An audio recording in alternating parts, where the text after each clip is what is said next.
इयम् आकाशवाणी सम्प्रति वार्ताः श्रूयन्ताम् प्रवाचकः जतिन शर्मा।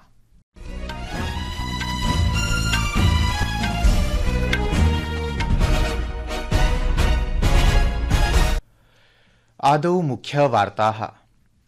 प्रधानमन्त्री नरेन्द्र मोदी एवं अंगोलायाः राष्ट्रपतिः जोआओ लॉरेन्को इत्यनयोः मध्ये प्रतिनिधिमण्डलस्तरीय वार्तायाः अनन्तरं भारत अंगोला देशौ विभिन्न सन्धिषु हस्ताक्षरितवन्तौ। प्रधानमन्त्रिणा मोदिना प्रोक्तं यत् भारतदेशः आतंकवादिनां तेषां समर्थकानां च प्रतिकारार्थं प्रतिबद्धोऽस्ति। पहलगाम आतंक्याक्रमणम् आलक्ष्य भारतेन पाकिस्तान देशात् आयातोपरि तत्कालप्रभावेण प्रतिबन्धः संस्थापितः। मुम्बय्यां वेव्स शिखर सम्मेलनावधौ 7 वैश्विक संस्थाभिः भारतीय रचनात्मक प्रौद्योगिकी संस्थानेन सह विविध सन्धिषु हस्ताक्षरितम्। अपि च आईपीएल इत्येतस्यां क्रिकेट स्पर्धा मालिकायाम् अद्य बेंगलुरु नगरस्य एम चिन्नास्वामी क्रीडाङ्गणे रॉयल चैलेंजर्स बेंगलुरु दलं चेन्नई सुपर किंग्स दलेन समं क्रीडिष्यति। अथ वार्ताः विशदीकृत्य। भारत अंगोला देशौ अद्य कृषि पारंपरिक चिकित्सा संस्कृति सहितेषु विविध क्षेत्रेषु आदान प्रदानं विहितवन्तौ। प्रधानमन्त्री नरेन्द्र मोदी एवं अंगोलायाः राष्ट्रपतिः जोआओ मैनुअल गोंकाल्वेस लॉरेन्को इत्यनयोः मध्ये नवदिल्ल्यां प्रतिनिधिमण्डलस्तरीय वार्तायाः एतायाः सन्धयः समभवन्। वार्ताहरैः सह संवादक्रमे प्रधानमन्त्रिणा प्रोक्तं यत् भारतदेशः आतंकवादिनां तेषां समर्थकानां च प्रतिकारार्थं प्रतिबद्धोऽस्ति। पहलगाम में हुए आतंकी हमले में मारे गए लोगों के प्रति राष्ट्रपति लॉरेंसो और अंगोला की संवेदनाओं के लिए मैं उनका आभार व्यक्त किया। We are committed to take firm and decisive action against terrorist and those who support them. We thank Angola for their support in our fight against cross border terrorism. प्रधानमन्त्रिणा अवसरेऽस्मिन् अंगोला देशस्य सेनायाः आधुनिकीकरणार्थं $200 मिलियन मितात्मिकायै रक्षा ऋण सहायतायै अपि सहमतिः प्रकटिता। पिछले महीने भारत और Africa के बीच पहली नेवल मैरीटाइम एक्सरसाइज एक्यूम की गई। पिछले 10 वर्षों में हमने अफ्रीका में 17 नई एम्बेसीज खोली है। $12 बिलियन से अधिक की क्रेडिट लाइंस अफ्रीका के लिए आवंटित की गई। साथ ही अफ्रीका के देशों को $700 मिलियन की ग्रांट सहायता दी गई है। श्रीमोदिना प्रोदीरितं यत् भारत अंगोला देशौ वर्षेऽस्मिन् स्वकीय राजनयिक सम्बन्धानां 40तमां वर्षपूर्तिं समाचरतः। तेन अफ्रीकी संघस्य अध्यक्षतायै अंगोला देशाय स्वकीयाः शुभकामनाः प्रकल्पिताः। तेनोक्तं यत् भारतदेशाय अयं गर्वस्य विषयः यत् भारतस्य G20 अध्यक्षतायामेव अफ्रीकी संघेन G20 स्थायि सदस्यता सम्प्राप्ता। प्रधानमन्त्रिणा सबलं प्रोदीरितं यत् भारत अफ्रीकी संघौ प्रगत्यां सहभागिनौ वर्तेते। सहैव वैश्विक दक्षिणस्य कीर्तिस्तम्भावपि स्तः। अंगोलायाः राष्ट्रपतिः ह्यः 3-दिवसीय राजकीय भारतयात्रायै नवदिल्लीं सम्प्राप्तवान्। तेन सह उच्चस्तरीय प्रतिनिधिमण्डलमपि समागतः, यस्मिन् नैके मन्त्रिणः, वरिष्ठाधिकारिणः, व्यापारिणः, वार्ताहराश्च सम्मिलितास्सन्ति। राष्ट्रपति लॉरेन्को इत्येतस्य अद्य प्रातः राष्ट्रिय राजधान्यां राष्ट्रपति भवनस्य प्राङ्गणे औपचारिकं स्वागतं समभवत्। राष्ट्रपतिः द्रौपदी मुर्मुः, प्रधानमन्त्री नरेन्द्र मोदी च अंगोला राष्ट्रपतेः स्वागतं कृतवन्तौ। वार्ताहरैः सह संवादक्रमे राष्ट्रपतिः लॉरेन्को इत्येषः प्रोक्तवान् यत् 38 वर्षेषु इयं प्रथमा राजकीय यात्रा वर्तते। अंगोलायाः कृते अयं महत्वपूर्ण क्षणः वर्तते। अवसरेऽस्मिन् वार्ताहरान् सम्बोधयन् विदेश मन्त्रालयस्य सचिवः दम्मू रविः विज्ञापितवान् यत् अंगोला देशः भारतात् रक्षोपकरणानि क्रेष्यति। संस्कृतवार्तायाः संस्करणमिदम् इदानीम् आकाशवाणीतः प्रसार्यते।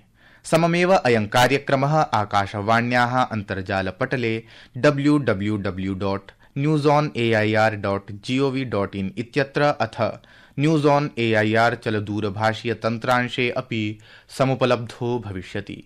पञ्चविंशत्यधिक-द्विसहस्रतमवर्षस्य प्रधानमन्त्री राष्ट्रिय बाल पुरस्कारेत्यस्य नामाङ्कनं सम्प्रति 5 वर्षात् 18 वर्षीय बालकानां कृते उद्घाटितमस्ति। प्रधानमन्त्री राष्ट्रिय बाल पुरस्कारः भारतस्य राष्ट्रपतिना प्रतिवर्षं देशे बालानाम् असाधारणोपलब्धीनां कृते मान्यता प्रदानाय च प्रदीयते। एषः प्रतिष्ठितः राष्ट्रस्तरीयः पुरस्कारः अस्ति। एषः पुरस्कारः तेभ्यः बालकेभ्यः प्रदीयते ये वीरता, समाजसेवा, पर्यावरण, क्रीडा, कला, संस्कृति, विज्ञान, प्रौद्योगिकी चेत्यादिषु वर्गेषु उत्कृष्टतां प्रदर्शयन्ति। नामाङ्कन प्रदानस्य अन्तिमा तिथिः जुलाई मासस्य 31 दिनाङ्कमस्ति। भारतेन पाकिस्तानदेशात् प्रत्यक्षाप्रत्यक्षरूपेण आयातोपरि तत्कालप्रभावेण प्रतिबन्धः संस्थापितः। विदेशव्यापार महानिदेशालयेन एकस्याम् अधिसूचनायां प्रोक्तं यत् पाकिस्तानदेशात् आयातनिर्यातानां प्रत्यक्षाप्रत्यक्षवस्तूनां नयनानयने तत्कालप्रभावेण प्रतिबन्धः संस्थापयिष्यते। एतस्मिन्नुक्तं यत् एषः प्रतिबन्धः राष्ट्रियसुरक्षां, सार्वजनिकनीतिं च समुद्दिश्य संस्थापितः। प्रतिबन्धः पहलगाम आतङ्क्याक्रमणम् आलक्ष्य भारतेन पाकिस्तानदेशात् सर्वासु श्रेणिषु पत्रव्यवहाराणां, प्रेष्यवस्तूनां च आदानप्रदानं स्थगितमस्ति। सूचना प्रसारण मन्त्री अश्विनी वैष्णवः उक्तवान् यत् भारतं सञ्चार-मनोरञ्जनक्षेत्रे वैश्विक नेतृत्वं कर्तुं शक्नोति। सः अवदत् यत् नैकाः वैश्विकसंस्थाः अस्मिन् विषये भारतेन सह कार्यं कर्तुमिच्छन्ति।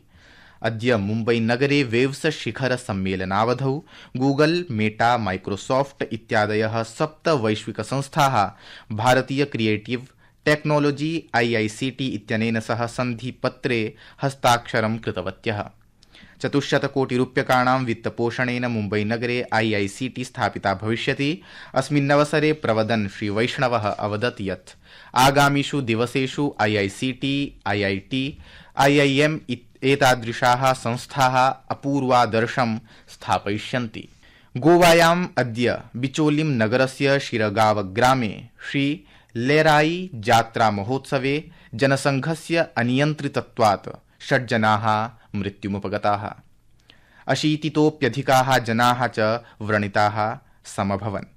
व्रणितानां चिकित्सा बिचोलिम् आरोग्यकेन्द्रे, मापुसा मण्डलीय चिकित्सालये, गोवा चिकित्सालये च जायमाना वर्तते। अद्य प्रातःकाले एषा घटना अभवत् यदा सहस्राधिकाः भक्ताः मन्दिरे पुरातनपरम्परायाः साक्षित्वेन भागं ग्रहीतुम् एकत्रिताः, यत्र नग्नपदाः धूण्डजनाः ज्वलन्त अंगारेषु प्रचलन्ति। मुख्यमंत्री डॉक्टर प्रमोद सावंत मापुसा मण्डलीय चिकित्सालयं गत्वा व्रणितैः सह मिलितवान्। प्रधानमन्त्री नरेन्द्र मोदी, राष्ट्रपतिः मुर्मुः च घटनामालक्ष्य दुःखं प्रकटितवन्तौ। रक्षा राज्यमन्त्री संजय सेठः मई मासस्य 9 दिनाङ्के मास्को विजय दिवस पथसञ्चलने भारतस्य प्रतिनिधित्वं करिष्यति। रक्षामन्त्रालयेन उक्तं यत् रक्षामन्त्री राजनाथ सिंहस्य स्थाने श्री सेठः रशिया देशं गमिष्यति। पूर्वं विदेश मन्त्रालयस्य सूत्रेषु उक्तं यत् रूसदेशेन प्रधानमन्त्री नरेन्द्र मोदी समारोहे आमन्त्रितम् आसीत्। भाजपा दलेन अद्य कांग्रेस दलम् आक्षिप्तं यत् कांग्रेस दलं राष्ट्रियसुरक्षां शिथिलीकरोति। सहैव कथितं यत् दलमिदं पाकिस्तानदेशस्य पक्षे वाक्यप्रपञ्चं कुर्वन्नस्ति। भारतस्य ऋतुविज्ञान विभागेन उत्तमपश्चिम भारतस्य अनेकेषु भागेषु आगामिषु 4-5 दिवसेषु वज्रपातेन, विद्युद्योतनेन, ओलावृष्ट्या, तीव्रवायुना च सह वर्षा भविष्यतीति पूर्वानुमानितम्। IPL इत्येतस्यां क्रिकेट स्पर्धामालिकायाम् अद्य बेंगलुरु नगरस्य M चिन्नास्वामी क्रीडाङ्गणे रॉयल चैलेंजर्स बेंगलुरु दलं चेन्नई सुपर किंग्स दलेन समं क्रीडिष्यति। क्रीडैषा सायंकाले 7:30 क्रीडिष्यते। गतरात्रौ अहमदाबाद नगरे गुजरात टाइटन्स दलेन सनराइजर्स हैदराबाद दलं 38 धावनाङ्कैः पराजितम्। इति वार्ताः।